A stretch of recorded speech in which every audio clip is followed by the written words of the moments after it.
Your suitcase is light. Your briefcase is heavy. Not with money, with paper, stamps, and names that can't exist. Outside the station, blackout curtains and Wehrmacht boots set the tempo. You keep your eyes down. You count your steps. You practice a new signature.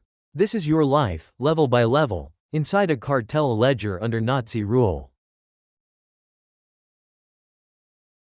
Act 1: Arrival in a world of shadows. Where numbers mean life or death. The room you rent smells like coal dust and boiled cabbage. The landlady counts your ration coupons twice before letting you upstairs. At night, the street goes ink black under enforced blackout, and you learn to move by memory. 3 steps to the stair, 9 to the landing, 1 loose board that squeals. By day you're clerical help at a trading office near the canal, paperwork, carbon copies, a rubber stamp. The real work starts after closing. A man with nicotine fingers slides you envelopes. Swiss francs, Reichsmarks, guilders, sometimes a ring wrapped in cloth. You write totals in a small hand. You keep your breathing even. You tell yourself it's only accounting. You tell yourself you're replaceable. You tell yourself you're safer with the books than without them. But every entry has a trail, serial numbers, false invoices, a courier's route, a safehouse address disguised as a vendor. 1 wrong column, 1 curious clerk, and your ink becomes evidence. You arrive thinking you're keeping accounts. You end the week realizing the accounts are keeping you. Act 2: A paradox of numbers. Where accountability means complicity. Your desk is a scarred oak table under a shaded lamp, the kind that makes every page look yellow. You keep 2 ledgers. The clean one for inspections and the real one for the night. The clean one lists textiles and machine parts. The real one lists weights, pawn tickets, and apartment contents converted to cash value. You learn the rhythm of scrutiny. A German administrator drops in unannounced, gloved finger tapping your margins while the office clock ticks too loudly. A cartel partner arrives later, smelling of cheap cologne, demanding faster turnover.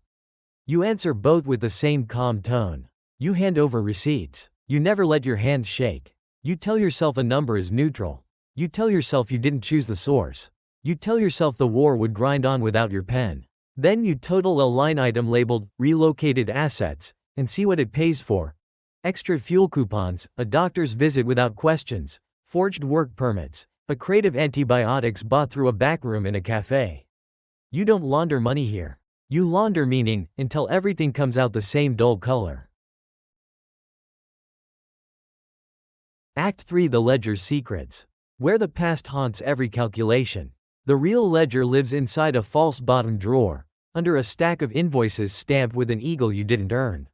When you open it, the pages crackle with grit dust from demolished buildings, ash from stove fires, fingerprints you can't identify. You start reading patterns the way other people read faces. There are entries that don't fit. Payments routed through a pharmacy on the Prinsengracht, metal fittings that match the weight of pistol parts. A recurring expense coded as church repairs that always lands on Tuesdays. A courier's name repeats, then disappears. A shipment number changes by 1 digit, like a warning. You tell yourself you're only noticing because you're trained. You tell yourself curiosity keeps you sharp. You tell yourself it's better to know than to be surprised. And then a woman in a worn coat waits by the bicycle racks, saying a single phrase you've seen as a code in the margins. She doesn't ask for money. She asks what you've already written down. The ledger isn't just a record anymore. It's a map, and you're standing on the X. You can still pretend you're a bystander with a pen. But the next figures in your book aren't profits, they're choices, and each one points to a name you'll have to sacrifice. Act 4: The calculated betrayal. Where every column becomes a weapon. The phrase keeps echoing in your head as you walk home past sandbags and shuttered shops. In your room, you spread the day's paperwork on the bed. Freight bills, ration tallies, customs forms with copied signatures. You light the stove just long enough to warm your hands, not long enough for the neighbors to smell it. Then you open the real ledger and find the code again, penciled faint in the margin. A meeting is arranged without ever being called a meeting. A cafe near the single, back table, 1 cup of chicory, no sugar. The woman slides you a list of names typed on thin onion skin paper and says nothing else. You recognize your courier, the one who disappeared. Outside, A Feldgendarmerie patrol pauses by the window, their gorgets catching the light. You tell yourself you're only balancing risk. You tell yourself you're only trading information for time. You tell yourself you can keep it contained to a few lines. So you alter a shipment number by 1 digit, diverting a crate from the depot at Westerdock. You also leave one name unaltered, because you need the system to believe your books. Betrayal, you learn, is just arithmetic done in ink that doesn't wash off. Act 5: Emergence from the underworld. Where survival starts to look like management. Your work no longer fits inside office hours. Mornings, you answer to the trading office with stamped forms and polite nods. Afternoons, you ride a borrowed bicycle across town with a document tube strapped to the frame, passing tram tracks and anti-tank obstacles. Nights, you sit in a back room above a bakery, the air sweet with burnt crust, and you reconcile 3 currencies against 1 set of lies. The network grows around you like scaffolding. A dock clerk at the IJ who can misfile a manifest. A pharmacist who trades vitamins for morphine. A printer with a hand press and a drawer of worn type. You pay them in what you can. Swiss notes, gold teeth melted into ingots, food coupons clipped from the corners. You tell yourself coordination is not control. You tell yourself you're only keeping the books straight.